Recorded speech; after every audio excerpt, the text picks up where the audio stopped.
दिनै 21 जुलाइ खालारनि रादाबाव नोंथांमोन बयखौबो बरायबाय। अन्नानै हादरनि रादाब चेनेलखौ लाइक आरो साबस्क्राइब खालामना हो। दानिया फैदो दिनैनि रादाबनि हेडलाइन्सआव। सेथियाव, सनिबारनि मोनायाव बखाजानि साफाफानियाव गावलायनाय जादोंमोन। दंफां सिखाव फालांगिनि खौरांखौ मोननानै बर'फोथार पुलिस थानानि सिङाव थानाय साफाफानियाव हाग्रा बिफाननि सिग्रोमनायाव हाग्रा बिफाननि मेगनाव हाद्रि सारनानै खारखुमानो नाजानायाव हाग्रा बिफाना गुलि गावो। गुलि गावनायनि सोदोब खोनानानै गामिनि सुबुंफोरा हाग्रा बिफाननि हान्जानि सायाव रागा जोंखाङो। साफाफानि गामिनि सुबुंफोरा बेखौबो अजद होदों दि बिसोरो गामिनि सुबुंफोरजोंबो नारा-नाथा जादों होननानै। बिट अफिसार मनालिसा बरानिबो सायाव गामिनि सासे आइजोखौ बुथारनो नाजानायनि अजदबो दैखांदों राइजोफोरा। बेनि दान्दिसे उनावनो गामिनि राइजोफोरा हाग्रा बिफाननि मावख'खौ बेंखनदों आरो मनालिसा बरानि बेरेखायै सोमावसारदों एबा प्रतिबाद खालामदों। महकुमा पुलिस मावख'गिरि रुस्ताम राज ब्रह्मआ जाथाय जायगायाव सौहैयो आरो जाथायनि खौरां लायो आरो जाथायनि सायाव नायबिजिरनायखौ जागायो। पुलिसनि नायबिजिरनायावल' गासिबो जाथाया सोराङाव फैगोन। नैथियाव, बांलादेशआव हेंथा दिन्थिफुंनाया सोलिगासिनो दं आरो बे हेंथा दिन्थिफुंनायनि जाहोनाव गोबां सुबुंनि जिउ खहा जादों। बेखौ नोजोर होनानै गुबुन हादोरनि सुबुंफोरा गावबागाव हादोराव थांफिननायखौ नुनो मोन्दों। बांलादेशआव सोरखारि साख्रिफोराव थिखानाय मासिखौ लानानै हादोराव हेंथा दिन्थिफुंनाया सोलिगासिनो दं आरो बे हेंथा दिन्थिफुंनायाव दिनैसिमाव गासै 133 नि जिउ खहा जाबाय होननानैबो मिथिनो मोनो। बे समावनो बांलादेशनिफ्राय 150 भारतारि फरायसाफोरा इन्टिग्रेटेड चेक पस्ट (ICP) नि गेजेरजों बेयाव सफैदों। फरायसाफोरा सुनिबाराव आगरतला सौहैनो हादों।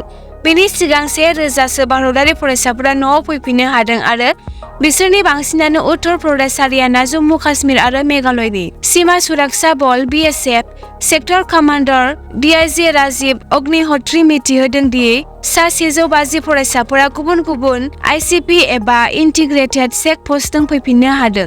बांलादेशनि सोलिबाय थानाय थासारिनि जाहोनाव बैयाव फरायनाय भारतारि आरो गुबुन हादोरारि फरायसाफोरा गुबुन गुबुन ICP इन्टिग्रेटेड चेक पस्टनि गेजेरजों फैफिनगासिनो दं होननानैबो मिथिहोयो सीमा सुरक्षा बलनि कमान्डारआ। थामथियाव, भारतनि राजधानी दिल्लीआव मुगैजाथाव जाथाय। सा-सानजा दिल्लीनि नन्दनगरी ओनसोलनिफ्राय हादोरनि राजथावनिनि थाखाय मोनसे लाजिनांथाव जाथाया सोराङाव फैदों। बे जाथायाव 22 बोसोर बैसोनि सौरभ ऋषि मुंनि सासे साख्रि गैजायै सेंग्राया सासे 7 बोसोरनि हिनजावसाखौ आथोनारि गाग्लोबदों।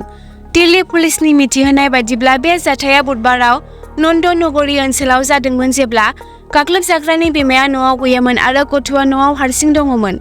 नन्दनगरी पुलिस थानानि सासे मावख'गिरिया मिथिहोबावो दि जेब्ला गाग्लोबजानाय हिनजावसानि बिमाया न'आव फैफिनो अब्ला बियो गावनि फिसाजोखौ गाबबाय थानाय नुदोंमोन।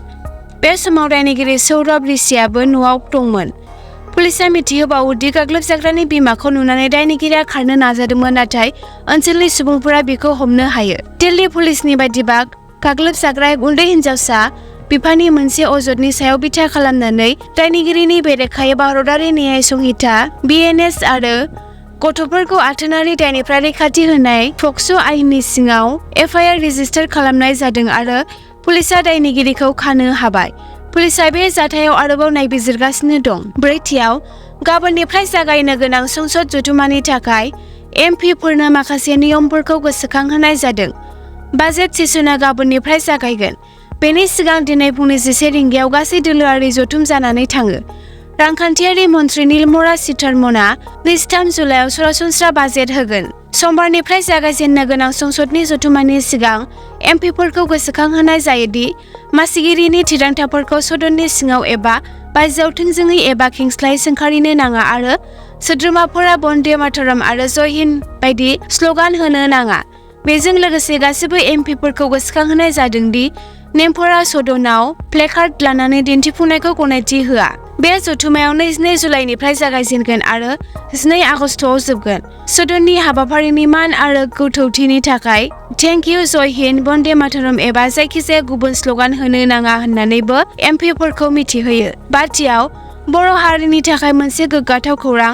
बर'नि सासे आइजोआ गाहाय मन्थ्रिनि लेङाइ नेहाथारि जानो हादों। जोङो मिथियो दि बावैसो सिगां नेपालाव गोदान सोरखारनि सासन जादों होननानै। नेपालनि बे गोदान सोरखारानो जाबाय KP शर्मा ओलीनि सोरखार एबा नेपालनि गोदान प्रधान मन्थ्रि हिसाबै केपि शर्मा अली जानो हादों। दा बिथांनि लेङाइ नेहाथारि हिसाबै नेपालनि बर' आइजो रशनि मेसखौ सायख'ना लानाय जादों। एसेनोसै दिनैनि हादरनि रादाबाव। भिडिअखौ जोबजासिम नायनायनि थाखाय हामबायसै। अन्नानै हादरनि रादाब चेनेलखौ साबस्क्राइब आरो नटिफिकेशन बेलखौ अन खालामनानै ला हादरनि रादाबनिफ्राय नटिफिकेशनखौ मोननो थाखाय।